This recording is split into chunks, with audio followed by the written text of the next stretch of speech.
Hello and welcome. I am Dr. Lara, a clinical pharmacist specializing in functional medicine, as well as a certified yoga teacher and Reiki master. I run a truly integrative health coaching practice encompassing functional medicine lab testing, yoga and meditation, and a sprinkling of Reiki energy medicine. Join me here on Light Body Radio to break through your health plateau and come into alignment with your natural vitality.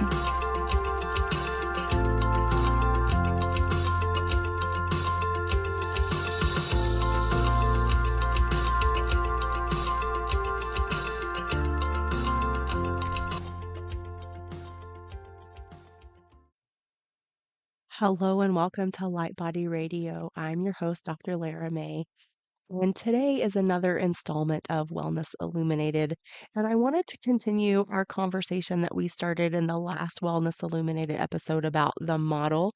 And I wanted to dive in and flesh out a few of the components a little deeper. So today I actually want to discuss the difference between circumstances and thoughts.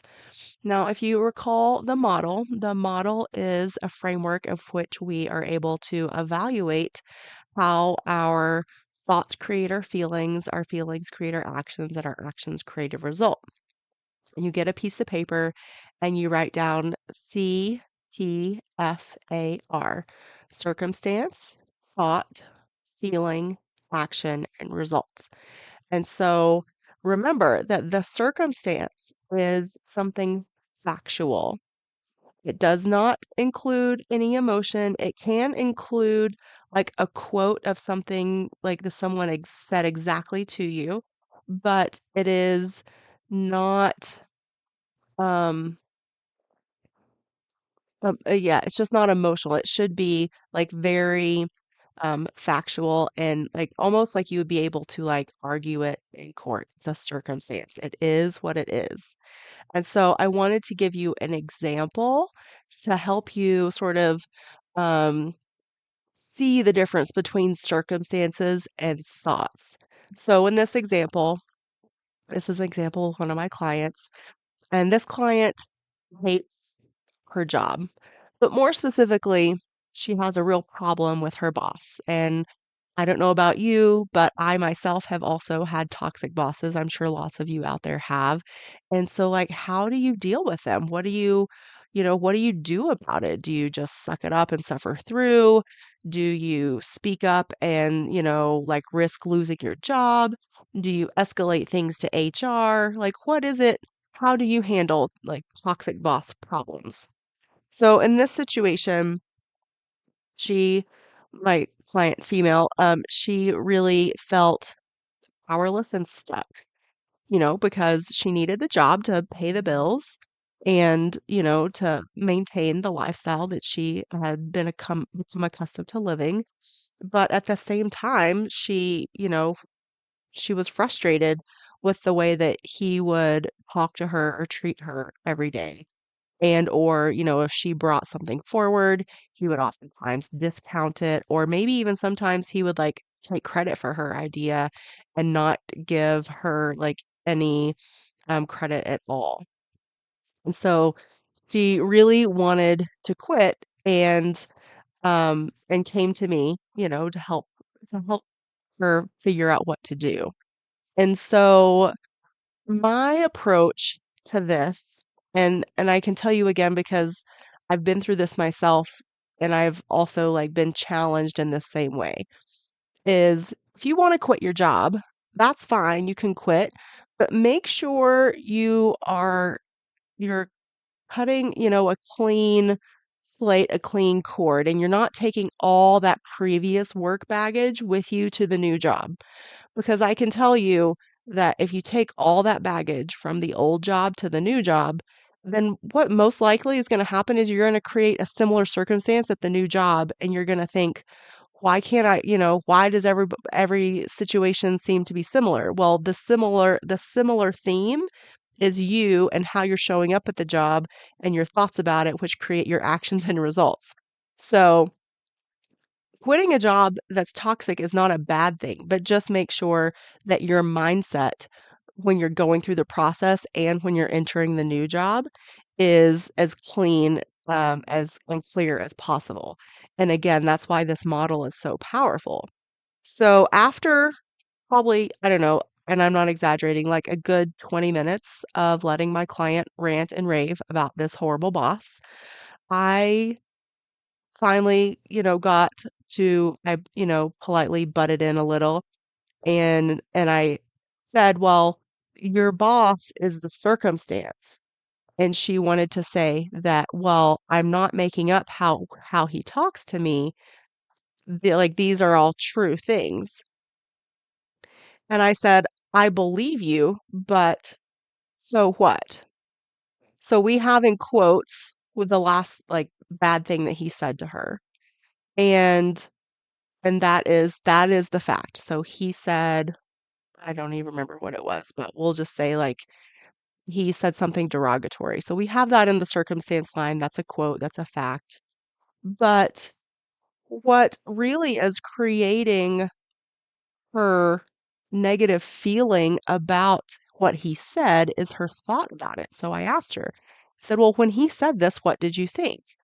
And of course, she gave me a litany of thoughts about it. And I said, "Okay, well, when you think those thoughts, then what do you feel?"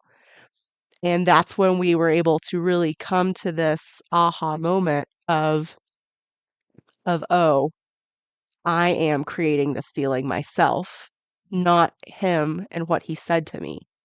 And so I challenged her and I said, "Well, what other thoughts can you have about this statement that will give you a new feeling?"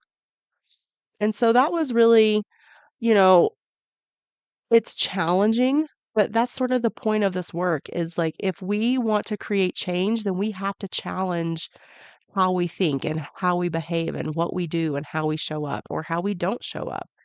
And so, um, like there were thoughts of, well, this says more about him than it does about me.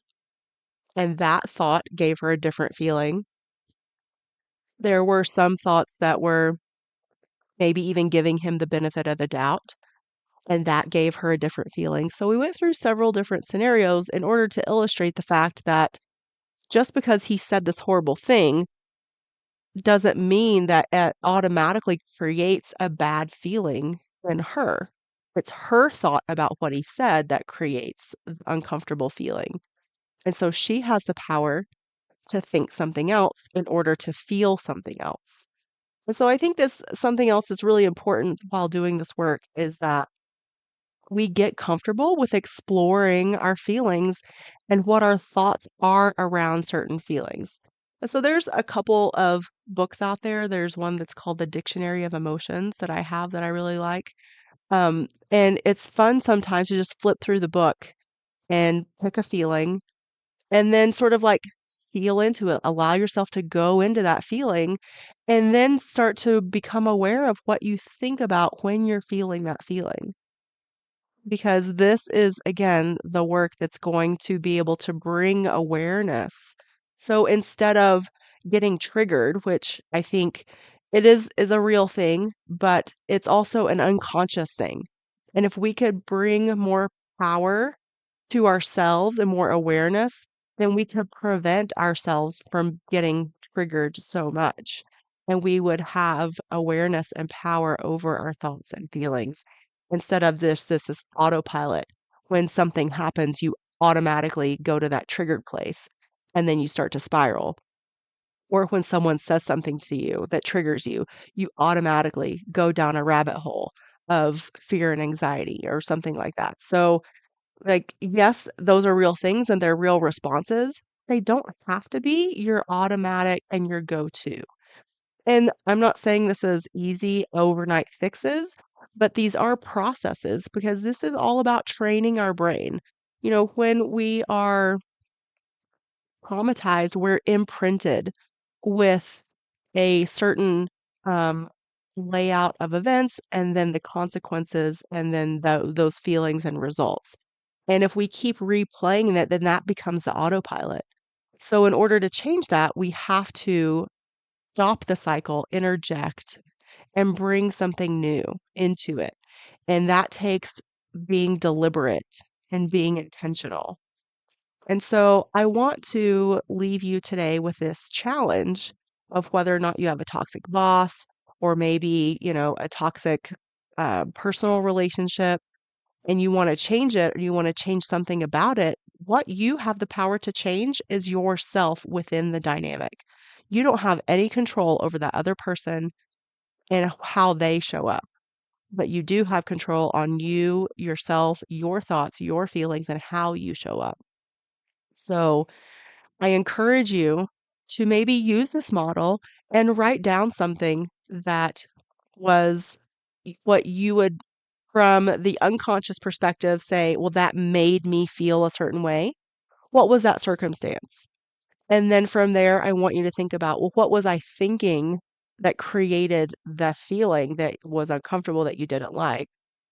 And finish the model with, okay, how did you show up or not show up? And then what was the ultimate result? But then I want you to go back and say, okay, same circumstance, but you want to feel a different way. So you can do this two different ways. You can choose different thoughts and see what feelings come up for you, or you can choose the feeling that you want to feel and then work backwards and say, okay, well, what would I be thinking in order to feel this? So there's different ways, but both are powerful and both are very useful.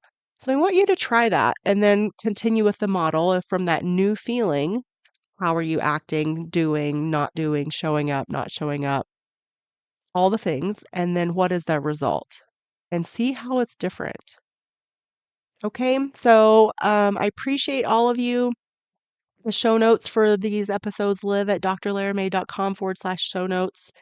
If you want to work with me, go to drlaramay.com/store or sessions, either or, because I have a myriad of ways you can work with me. I have memberships, I have one-on-one sessions, I have bundled sessions together. If you bundle sessions, then you get a bit of a discount, usually about 20 to 25% discount if you buy a bundle of sessions.